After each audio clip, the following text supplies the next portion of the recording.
नमस्कार प्यारे बच्चों आज हमने व्याकरण का पाठ 15 वाक्य अशुद्धि शोधन जो क्या है वो पढ़ना है। बेटा आपने अपनी पिछली क्लास में भी अशुद्ध शुद्ध पढ़े होंगे, है ना। तो आज हमने उसी तरह इसी पाठ को पढ़ना है कि वाक्य अशुद्धि शोधन। आप देखते होंगे कि कई बार हम लिखते समय कुछ गलतियां कर देते हैं, तो हमारा जो सेंटेंस है, हमारा वाक्य है, वो ही गलत हो जाता है, अर्थात उसका जो अर्थ है वो अलग ही निकलता है। कहने का भाव ये है कि हम जैसा वाक्य लिखेंगे, ठीक है, जैसा हम उसको रूप देंगे उसका अर्थ वैसा ही निकलेगा। आपको पता है कि भारत जैसे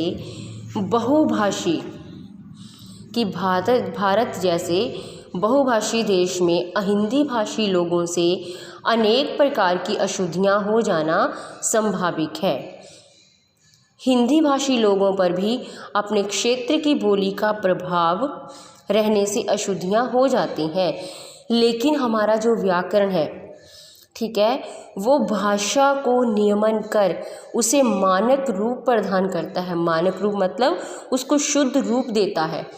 व्याकरण एक ऐसा शास्त्र है जो व्यक्ति को भाषा के शुद्ध और सही रूप का ज्ञान करवाता है। कुछ अशुद्धियों का शोधन आप पिछली कक्षा में कर चुके हैं। आइए हम कुछ अशुद्धियों का शोधन अब करें, ठीक है। हम सबसे पहले लिंग वचन संबंधी अशुद्धियाँ जो क्या है वो करेंगे। लिंग आपको पता ही है, वचन आपको पता है ना। देखो कोयल मीठा गाता है। अब आप ये देखो कि कोयल क्या पुल्लिंग है? नहीं, कोयल क्या है? स्त्रीलिंग। इसका सही वाक्य क्या आएगा? कोयल मीठा गाती है। देखो कि पैंट सिल गया है पर बटन नहीं टंगा है, लेकिन इसका क्या आएगा कि पैंट सिल गई है पर जो बटन है वो नहीं टंगे हैं। बहुवचन है ना अब यहाँ पे, लेकिन वहाँ ऊपर क्या था? एक वचन था, है ना। उसके बाद है हमारी कारक संबंधी अशुद्धियाँ। घर पर सब कुशल हैं। सही वाक्य क्या होगा कि घर में सब कुशल हैं। मैंने हंस दिया, क्या आएगा? मैं हंस दिया। उसके बाद है हमारी सर्वनाम संबंधी अशुद्धियाँ। आप आए पर तुम बैठे नहीं, है ना। देखो आपको पता है आप और तुम क्या है? सर्वनाम। सही वाक्य क्या होगा? आप आए पर आप बैठे नहीं। वह लोग कल आ जाएंगे। वह नहीं आएगा, यहाँ पे बहुवचन है तो क्या आएगा? वे लोग कल आ जाएंगे। फिर है हमारी क्रिया संबंधी अशुद्धियाँ। क्रिया आपको पता है कि क्रिया किसे कहते हैं? कृपया करके बैठ जाओ, कृपया बैठ जाइए, जाएगा कृपया करके बैठ जाइए। क्रोध में उसने सारे आभूषण उतार फेंका। गलत वाक्य है ना जी, आएगा क्या? क्रोध में उसने सारे आभूषण उतार फेंके। फिर है हमारी क्रिया विशेषण संबंधी अशुद्धियाँ।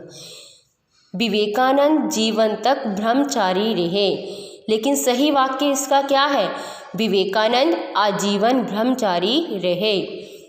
वहाँ कोई लगभग 500 लोग थे, लेकिन आएगा क्या? वहाँ लगभग 500 लोग थे। फिर बच्चे उसके बाद है पद क्रम संबंधी अशुद्धियाँ। पद क्रम किसे कहते हैं? पद होता है शब्द, क्रम होता है सीरीज, कड़ी की शब्दों को एक सीरीज में, मतलब कि एक सही लड़ी में लिखना। खरगोश को काटकर गाजर खिलाओ। सही वाक्य क्या होगा इसका कि खरगोश को गाजर काटकर खिलाओ। खरगोश को थोड़ी काटा जाएगा, गाजर काटी जाएगी ना। एक फूल की माला लाओ। एक फूल की माला तो बनती नहीं है, क्या आएगा? फूलों की एक माला लाओ। फिर है पुनरुक्ति की अशुद्धियाँ। पुनरुक्ति बेटा उसका अर्थ है किसी शब्द को बार बार कहना या कोई शब्द का बार बार आना, ठीक है। कृपया बैठने की कृपा करिए, बार बार रिपीट हो गए ना शब्द, लेकिन सही वाक्य क्या है, सही शब्द क्या है इसमें कि कृपया बैठ जाइए। सज्जन पुरुष का सब आदर करते हैं, लेकिन क्या होगा, सज्जन का सब आदर करते हैं। उसके बाद है अनुपयुक्त शब्द, प्रयोग की अशुद्धियाँ। अनुपयुक्त मतलब जिनका क्या उपयोग ना होता हो, मतलब कि जिनका उपयोग नहीं किया जाना हो। कई बार हम ऐसा कर देते हैं कि अनुपयुक्त शब्दों को हम प्रयोग कर लेते हैं। देखो जैसे प्रत्येक कार्य अपने समय पर करो, ठीक है, कि प्रत्येक कार्य अपने समय पर करो, अपने समय पर, तो अनुपयुक्त शब्द हो गया ना ये। लेकिन क्या आएगा, प्रत्येक कार्य नियत समय पर करो, मतलब निश्चित समय पर करो। सेना के लिए खुखार अस्त्र शस्त्र खरीदे गए।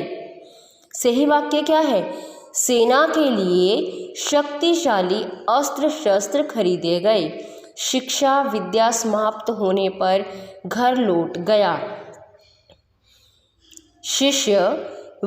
शिक्षा समाप्त होने पर घर लौट गया। सही वाक्य क्या है कि शिष्य शिक्षा समाप्त होने पर घर लौट गया। अब बेटा आप लोगों को ये सारी अशुद्धियों के बारे में पता चल गया होगा, है ना, और ये उम्मीद है कि आप लोगों को समझ भी आ गई होगा, है ना, कि अशुद्धियाँ का निवारण किस तरह से किया जाता है जब तक हमें व्याकरण का सही ज्ञान नहीं होगा, क्योंकि व्याकरण ही हमें भाषा के शुद्ध और सही रूप का ज्ञान करवाता है। ठीक है ना।